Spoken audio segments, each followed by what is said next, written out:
साथियों नमस्कार। पिछले 24 घंटों के उत्तर प्रदेश के अपराध सूचकांक के साथ एक बार फिर से मैं हाजिर हूं। लेकिन सबसे पहले आज बात होगी जौनपुर में हुई भयावह वारदात की।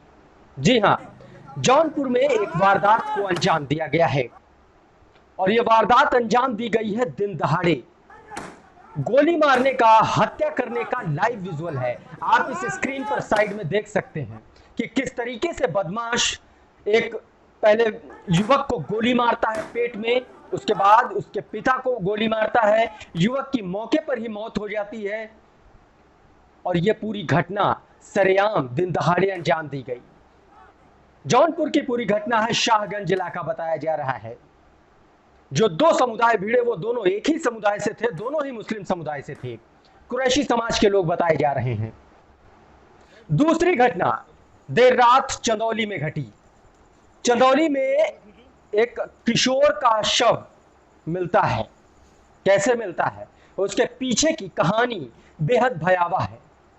ये जो तस्वीरें आप देख रहे हैं, ये उसी किशोर की तस्वीरें हैं जिसकी हत्या करके उसका शव गड्ढे में दफना दिया गया है और हत्या की उसी के दोस्तों ने उसका अपहरण किया, उसके बाद उसकी हत्या कर दी।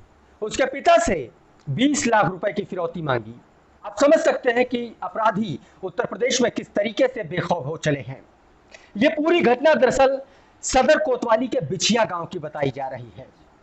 पुलिस का कहना है कि ये जो किशोर है अपने दोस्तों के साथ शराब पी रहा था और सिगरेट मंगाने के लिए जब दोस्तों ने उससे कहा और उसने मना कर दिया, जिसके बाद दोस्तों ने उसकी हत्या कर दी और बिहार बॉर्डर पर जाकर के फोन किया मृतक के परिजनों को और 20 लाख रुपए की फिरौती मांगी।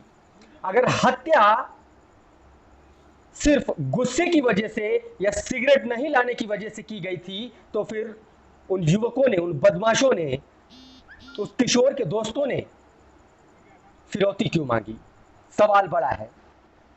अगली घटना उत्तर प्रदेश के अमरोहा से, अमरोहा के गजरौला इलाके से। गजरौला में एक युवक की हत्या कर दी जाती है और हत्या करके शव को आम के बगीचे में फेंक दिया जाता है। यह किस तरीके की घटना है, यह किस तरीके की पुलिस की कार्रवाई है, समझ नहीं आता कि जब युवक पिछले 24 घंटों से ऊपर से ज्यादा के वक्त से वो लापता था, सुबह 10 बजे से लापता था, उसके बावजूद पुलिस कुछ नहीं कर पाई, युवक का सुराग नहीं लगा पाई, उसका शव लेकर के आई, उसकी हत्या कर दी गई। अमरोहा के गजरौला में ये लाश मिली है। अगली घटना आपको बताते हैं कौशाम्बी से। उत्तर प्रदेश के कौशाम्बी में सनसनीखेज मर्डर की वारदात अंजाम दी गई है और ये वारदात है, युवक की धारदार हथियार से हत्या कर दी जाती है। हत्या के बाद युवक का चेहरा तेजाब से जला दिया जाता है। इतनी बुरी तरीके से, इतना ब्रूटली उसको मारा जाता है कि पहचान पाना मुश्किल है। गांव के बाहर झाड़ियों से उसका शव बरामद होता है।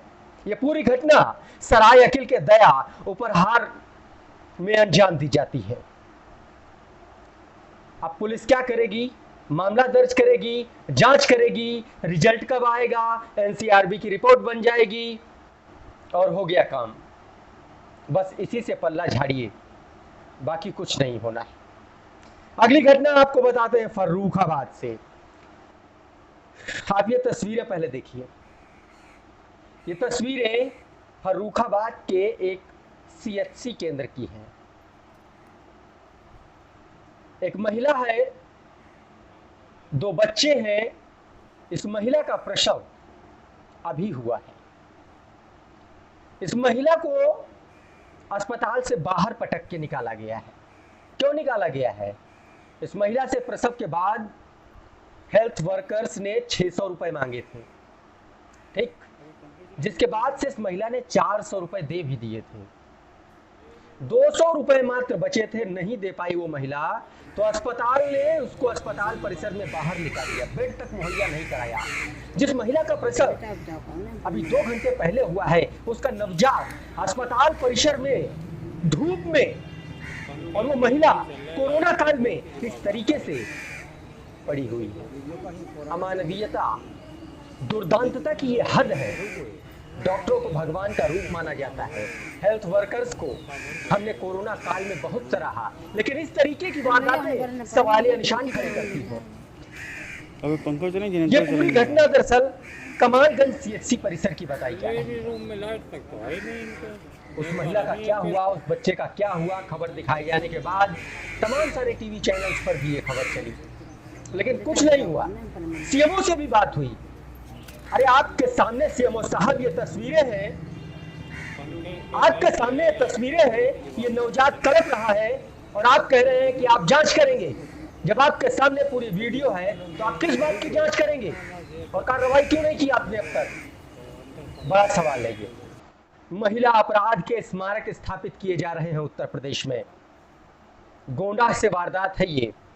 एक महिला ससुराल से अपने घर आ रही होती है, अपने मायके आ रही होती है। गांव के दबंग उसको रास्ते में रोक लेते हैं, उसके मुंह में जबरदस्ती शराब की बोतलें ठूसी जाती हैं, उसको शराब पिलाई जाती है, फिर उसके साथ बारी बारी करके गैंगरेप किया जाता है। रोती बिलखती महिला किसी हालत में पुलिस थाने पहुंचती है, मामला दर्ज करवाती है, पुलिस उसका मेडिकल करवाती है और इस तरीके की वारदातें आए दिन अंजाम दी जाती हैं। आए दिन हम इस तरीके की वारदातें बोलते हैं, बताते हैं आप लोगों को, लेकिन क्या होता है? कुछ नहीं। आप भूल जाएंगे देख करके, हम आपको बता के चले जाएंगे पुलिस क्या कर रही है। कुकर्म, दुष्कर्म, रेप, लूट, हत्या, तमंचे की नोक पर एक युवक से कुकर्म, उसके प्राइवेट पार्ट में गन्ना डालने के लिए बोला जाता है। मैं ये बोल रहा हूं और ये तस्वीरें चिक चिक के गवाही दे रही हैं। हमारी मजबूरी है इन तस्वीरों को ब्लर करना। ये समाज की कड़वी सच्चाई है और ये उत्तर प्रदेश की कानून व्यवस्था की पोल खोलती है। उत्तर प्रदेश की कानून व्यवस्था ऐसी है, एक युवक के साथ इस तरीके का अन्याय किया जा रहा है, इस तरीके से कुकर्म किया जा रहा है, उसका वीडियो बनाया जा रहा है, उसका वीडियो बना करके वायरल किया जा रहा है। मुजफ्फरनगर की यह घटना है, गालियां दी जा रही है, तमंचे की नोक पर उससे इस तरीके का कुकृत्य कराया गया। बताइए, उत्तर प्रदेश पुलिस के डीजीपी बताएं, यूपी पुलिस बताए और मुजफ्फरनगर के कप्तान साहब बताएं कि इस मामले में क्या कार्रवाई की है आपने। मुजफ्फरनगर के चरथावल थाना इलाके की यह घटना है और चरथावल पुलिस ये बताए। ये वीडियो हम नहीं दिखा सकते आपको, हमें शर्म आती है ऐसी तस्वीरों को देख करके, लेकिन हमारी मजबूरी है, हम आपको दिखाएंगे। ये समाज की कड़वी सच्चाई है। तस्वीरें ब्लर है और हमने ये नंगी तस्वीरें देखी हैं, हमने ये नंगी तस्वीरें देखी हैं, लेकिन पुलिस क्या कर रही है? इतनी बड़ी घटना अंजाम दे दी जाती है। यह है कानून व्यवस्था, यह है उत्तर प्रदेश का राम राज्य, जहां पर महिलाएं तो महिलाएं, नवयुवक तक सुरक्षित नहीं है। अगली घटना गोंडा से। गोंडा में घर के बाहर खेल रही एक मासूम बच्ची अचानक गायब हो जाती है। कैसे गायब हो जाती है, कहां गायब हो जाती है, उसका कोई अता पता नहीं है, कोई सुराग नहीं है। 24 घंटे हो चुके हैं, घर के बाहर ये बच्ची खेल रही होती है और गायब हो जाती है। बच्ची का जो पिता है वो लुधियाना में काम करता है, मजदूरी करता है।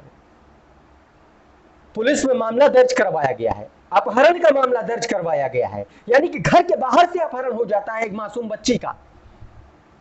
ये देख रहे हैं, ये बच्ची मुश्किल से 4 से 5 साल इसकी उम्र होगी और उसका अपहरण हो गया घर के बाहर से। आप कहां पर सुरक्षित हैं? आप अपने कमरे तक में सुरक्षित नहीं, आप अपनी छत पर सुरक्षित नहीं, आप अपने घर के बाहर सुरक्षित नहीं। अगर आप उत्तर प्रदेश की सरकार और उत्तर प्रदेश की कानून व्यवस्था हमें सुरक्षा नहीं दे सकती तो माफ कीजिएगा, ये राम राज्य नहीं है। बागपत में देर रात एक हत्याकांड को अंजाम दिया गया, पीट पीट कर हत्या की गई है। यह हत्या क्यों की गई, उसके पीछे की भी लंबी कहानी है। दरअसल जिस शख्स की लाश आप देख रहे हैं, इस शख्स का बेटा जेल में बंद है। रोहतक जेल में इस शख्स का बेटा बंद है और मर्डर के चार्ज में बंद है। उस पर एक पूर्व विधायक की हत्या का आरोप है और जिस युवक ने इस आदमी की हत्या की है उसका नाम नितिन है। हो सकता है यह पूरा मामला बदले की भावना का हो, लेकिन कानून व्यवस्था कहां है? इस घटना को क्या ये एंगल देकर के जस्टिफाई किया जा सकता है? क्या किसी की हत्या इस तरीके से जस्टिफाई की जा सकती है? नहीं की जा सकती है। विक्की नाम का युवक जो जेल में बंद है, उसके पिता की हत्या की गई है। यह पूरी घटना दरअसल बिनौली थाना इलाके की है। बदायूं में दिल दहला देने वाली वारदात सामने आई है। एक पति ने अपनी ही गर्भवती पत्नी का पेट हंसिए से फाड़ डाला है, चीर दिया है पेट। क्यों चीर दिया?